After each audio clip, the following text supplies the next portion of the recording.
Ffeindiwch wagle a sefwch gyda'ch cefn yn syth. Gosodwch eich traed ychydig ar wahân yn wynebu 5 munud i 1. Gwrandewch ar y cwlwm tafod yma a sylwch ble rwy'n anadlu.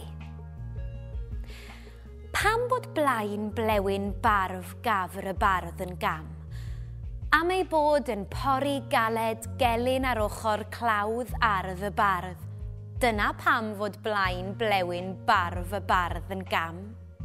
Gwrandewch eto wrth i mi adeiladu'r cwlwm tafod, llinell wrth linell. Pam bod blaen blewyn barf gafr y bardd yn gam? Pam bod blaen blewyn barf gafr y bardd yn gam? Pam bod blaen blewyn barf gafr y bardd yn gam? Am ei bod yn pori galed gelyn ar ochr clawdd ardd y bardd. Pam bod blaen blewyn barf gafr y bardd yn gam?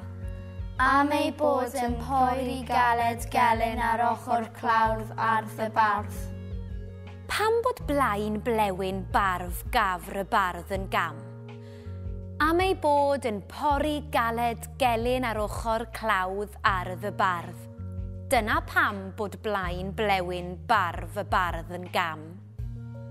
Pam bod blaen blewyn barf gafr y bardd yn gam? Am ei bod yn pori galed gelyn ar ochr clawdd ardd y bardd. Dyna pam bod blaen blewyn barf y bardd yn gam. Barod am berfformiad llawn? Anadlwch allan 2, 3, 4. Mewn 2, 3, 4 a... Pam bod blaen blewyn barf gafr y bardd yn gam? Am ei bod yn pori galed gelyn ar ochr clawdd ardd y bardd.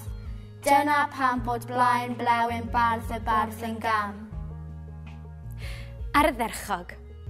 I amrywio'r ymarfer yma, creuwch eich fersiwn unigryw eich hun o'r cwlwm tafod, gyda ffyrdd steil a newid deinameg yn eich perfformiad.